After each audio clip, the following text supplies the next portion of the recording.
Խնդրեմ, պարոն Դավթյան, Սիրելի հայրենակիցներ, հարգելի գործընկերներ, Տիկին Կարապետյան, ո՞նց եք։ Ես անկեղծ ասած սարսափած եմ, շատ եմ սարսափած։ Մի քանի օր առաջ գալիս եք այս ամբիոնից բնակավայրի անուն եք տալիս, խոսքը Մադաղիսի մասին է։ Բայց մոռանում եք, որ Ադրբեջանի նախագահը 20 թվականի հոկտեմբերի 3-ին անվանափոխություն արել։ Մի քիչ գուշ եղեք, էլի, մեկ էլ տեսակ պատերազմ բերեցիք մեր գլխին։ Ամենայն անկեղծությամբ եմ ասում։ Այս դալիճում շատ են քննարկել այսպես կոչված արդեն հաստատված խաղաղության փաստի մասին։ Սակայն ես այսօր չեմ ուզում խոսել բուն փաստաթղթի մասին, սակայն ուզում եմ խոսել արդյոք Ադրբեջանի հասարակությունը պատրաստ է խաղաղության եւ արդյոք գիտի, թե ինչ է խաղաղությունը։ Թերևս բոլորը այստեղ կհամաձայնվեն, անգամ քաղաքացիական պայմանագրի կուսակցության падգամավորները, որ թուղթը չէ, որ ապահովում է խաղաղությունը։ Խաղաղությունը ապահովում են հասարակությունները։ Բոլորը կհաստատեն նաև, որ Ադրբեջանում կա հայատացություն, իսկ ավելի ճիշտ ալիատացություն, որի անվանումը միջազգային քսենոֆոբիա է։ Ես ավելի շատ կուզեի խոսեի Ադրբեջանում տեղի ունեցող պրոցեսների մասին եւ կփաստեմ, որ այսօր Ադրբեջանում հայերին դնում են մեկ կողմում, իսկ մնացած ազգերին մեկ այլ կողմում։ Եվ ուզում եմ շեշտել, որ բացի քսենոֆոբիայից նաև կա ռասիզմի ձևակերպումը, որտեղ միջազգային կազմակերպությունը դեռևս այսօր չունեն հստակ ձևակերպում, թե ինչով է մեկը մյուսից տարբերվում, սակայն կարմիր թելով առանձնացնում են մի շատ կարևոր առանձնահատկություն, որ ռասիզմը ինքնին մի ռասայի, մի ազգի մյուսին ավելի բարձր դիրքերից նայելու եւ իրեն մեկ գերակա ազգ ճանաչելու process է։ Ես իհարկե կփաստեմ նաև, որ Ադրբեջանում կա քսենոֆոբիկ գործունեություն, որոնք մտադրված են, ծրագրված են եւ ունեն պետական համակարգում ամրագրված կոնկրետ process-ներ։ Այսօր մենք խոսում ենք պարոն Սիսակ Գաբրիելյանի տեխնացության մասով, որը նույնպես կապված է կրթության, գիտության, մշակույթի եւ սպորտի հարցերի մասով, սակայն շեշտեմ, որ անգամ Ադրբեջանում նույն ատելությունը կա կրթության, գիտության, մշակույթի եւ ինչքան էլ որ զարմանալի լինի նաեւ սպորտի ոլորտում։ Իսկ հիմա ավելի շատ փաստերով։ Շատ հաճախ մենք մասնագիտական դաշտում կատակում ենք, ասում ենք, որ Ադրբեջանում անգամ եթե վատ եղանակը լինում, այսինքն կարկուտ ալինում եւ ավիրում է դաշտերը, այդտեղ մեղադրում են հայերին։ Ժամանակակից Ադրբեջանում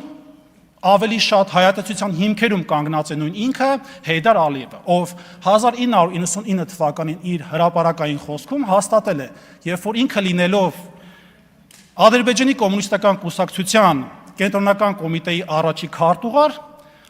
զբաղված է եղել ավելի շատ նպաստելով հայերի հանդեպ հատուկ վերաբերմունքի հանգամանքով։ Ես ուզում եմ ուղի խոսքի մեջ բերում անել, որտեղ կփաստեմ մի շատ կարևոր հանգամանք։ Այդ ժամանակ շատ է օգնում Լեռնային Ղարաբաղի զարգացմանը։ Միևնույն ժամանակ փորձում է այնտեղ փոխել ժողովրդագրական պատկերը։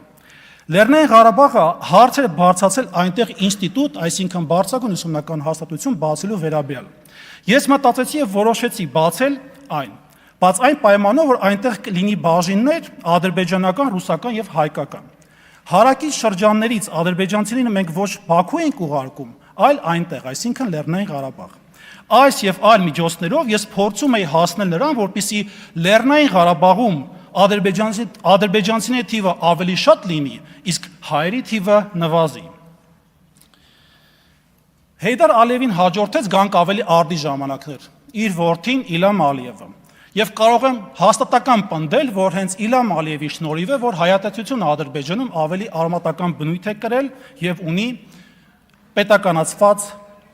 մակարդակ։ Եվ շատ հաճախ փոխաբերական իմաստով ասած, այն խնդիրները, որոնք որ կան Ադրբեջանում, արդեն ցանված բերքերն են, որոնք ըմբոշխնում են Ադրբեջանի հասարակությունը։ Ադրբեջանում հայատացությունը ունի խորը կրթական, գիտական, մշակութային եւ որոշ չափով նաեւ սպորտային արմատացած համակարգ։ Եվ որպեսզի խոսքս ավելի հիմնավոր լինի, կուզեմ թվարկել Ադրբեջանի ներպետական օրենսդրության մի շարք հոդվածներ, որտեղ պետք է որ կանխվեր process-ները, սակայն ցավոք սրտի դրանք հակառակն են ապացուցում։ Օրինակ, կրթության մասին օրենքի հոդված 4-ը, կրթության հիմնական նպատակը։ Հոդված 4-ի 4.0.2 կետը պատրաստել ազգային հոգևոր եւ համամարտկային արժեքներ պաշտպանող եւ զարգացնող աշխարհայացք ունեցող ժամանակակից մտածողությամբ եւ մրցունակ կադր մասնագետներ։ Հոդված 3. Կրթության ոլորտում պետական քաղաքականության հիմնական սկզբունքները 3.0.1 կետը։ Հումանիզմ, ազգային եւ համամարտկային արժեքների անձի ազատ զարգացման, մարդու իրավունքների եւ ազատությունների եւ մարդկանց նկատմամբ հոգատարության ու հարգանքի, հանդուրժողականության եւ դիմացինին ընդունելու կարողության առաջնահերթության ընդունումը։ Հոդված 6. Կրթության ոլորտում պետական չափորոշիչները։ Կրթության պետական չափորոշիչները սահմանվում են հաշվի առնելով կրթության ոլորտում փորձարկված առաջատար միջազգային չափանիշները, ազգային եւ համամարտկային արժեքները։ Երեխայի կրթության իրավունքը, հոդված 25. Յուրաքանչյուր երեխա իրավունք ունի որակյալ կրթություն ստանալու։ Այժմ անցում եմ կատարում երեխաների իրավունքների մասին օրենքին։ Հոդված 11. Երեխայի ապրելու ու զարգանալու իրավունքը։ Յուրաքանչյուր երեխա ունի ապրելու, ինչպես նաև ֆիզիկապես, մտավոր, հոգևոր, բարոյական եւ սոցիալական զարգացման համար անհրաժեշտ կենսապայմաններով եւ կյանքի մակարդակով ապահովված լինելու իրավունքով։ Հոդված 20. Երեխայի մտքի եւ խոսքի ազատության իրավունքը։ Յուրաքանչյուր ոք պարտավոր է հարգանքով վերաբերվել երեխայի մտքի եւ խոսքի ազատությանը։ Եվ ամենավերջի հոդվածը Ադրբեջանի սահմանադրությունից ուզում մեջ բերել, դա հոդված 47-ն է, մտքի եւ խոսքի ազատությունը։ Կետ 3-ը։ Չի թույլատրվում այնպիսի քարոզչություն ու ագիտացիա, որը հրահրում է ռասայական, ազգային, կրոնական, սոցիալական կամ որևէ այլ չափանիշի հիման վրա թշնամանք եւ ատելություն։ Եվ հիմա հարցս կուզեմ ուղղել, քանի որ խաղաղության օրակարգը ավելի շատ քաղաքացիական պայմանագրի կուսակցության նախաձեռնությունն է, ես իհարկե չեմ խոսում փաստաթղթի մասին, այլ հասարակության մասին, կուզեմ ձեզ ցույց տալ թիվ 136 դպրոցի սաների կողմից նկարված այս պատկերը, որտեղ արտացոլված է հետևյալ իրավիճակը։ Սպանվում են քաղաքացիներ, այս համատեքստում սպանողները հայեր են, իսկ սպանվողները ադրբեջանցիները։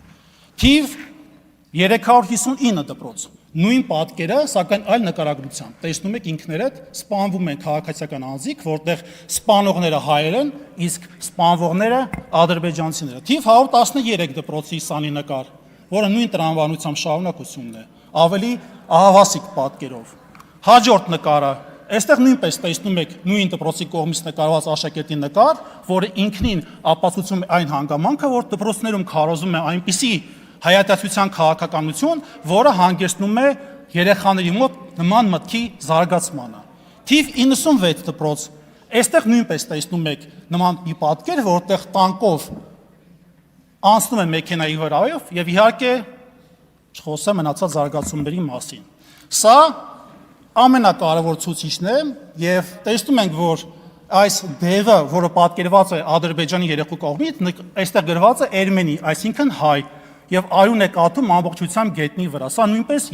դպրոցական երեխայի կողմից է նկարվել։ Թիվ 296 դպրոցի նկարը, որտեղ ավելի շատ զինվորականների գործողություններ են, այսպես բան որ գործընկերներս տեսնեն, որոնք սպանում են ադրբեջանցիներ, իսկ սպանողները ներկայացվում են որպես հայեր։ Սա ամենապարզ վկայությունն է, ցուցահանդեսն է նկարների, որոնք կազմակերպվել են Ադրբեջանում դպրոցական երեխաների շրջանակներում որպես մրցույթ։ Սա հերթական մեկ այլ նկար, երեխաները կանգնած են իրենց նկարված նկարների առջև եւ այդպիսով ցույց են տալիս իրենց մտքի զարգացման կարևոր ուղղությունները։ Սա էլ իր հերթին։ Եվ վերջում հեչ ծիծաղելու բան չկա։ Եվ վերջում եւս երկու երեխա, որը կանգնած է իրենց կողմից նկարված նկարների առջև եւ կարծես թե ոչ այդքան հպարտությամբ, այսպես իդեպ այստեղ թրենդի կողմից հրապարակված նկար, այսինքն պետական լրատվականի կողմից հրապարակված նկար է։ Իսկ որպեսզի այնպես չստացի, որ քաղաքացիական պայմանագրի որևէ падգամավոր գա այստեղ ու փորձի խեղաթյուրել փաստերը, ես կխոսեմ 9-րդ դասարանի ուսուցչի համար մեթոդական ուղեցույցի մասին, այն է հաղթանակի պատմության գրքից որոշակի հատվածների մասին։ Ավարտում է խոսքս, ասեմ, որ այն բաղկացած է 200 էջից, 351 անգամ հանդիպում է հայ արմատ պարունակող բառեր, զավթիչ բառեր, ավազակ բառ եւ այլն։ Եվ վերջում կուզեմ մի շատ կարևոր դիտարկում անել, որը կարծում եմ մեր օրյա իրականության հետ համապատասխան է։ Ով սողում է թշնամու առջև, իրավունք չունի դժգոհելու իր ճակատագրից։ եւ ոչ մի ժողովուրդ չի կարող պաշտպանվել, եթե նրա ներսում կան թշնամուն արդարացնողները։ Սա իրոք գրել է Գարեգին։ Շնորհակալություն։ Շնորհակալություն։ Հարգելի գործընկերներ, հաջորդը ելույթ կունենա Էդգար Ղազյանը, բայց մինչ խնդրում եմ դեռ չգալ։ Հարգելի պատգամներ, ազգային ժողովի կանոնակարգ սահմանադրական օրենքի 37-րդ հոդվածի 2-րդ մասի համաձայն առաջարկում եմ այսօր 18:30-ից մինչև 20:00 անցկացնել մեկ լրացուցիչ նիստ։ Քվեարկության է դրվում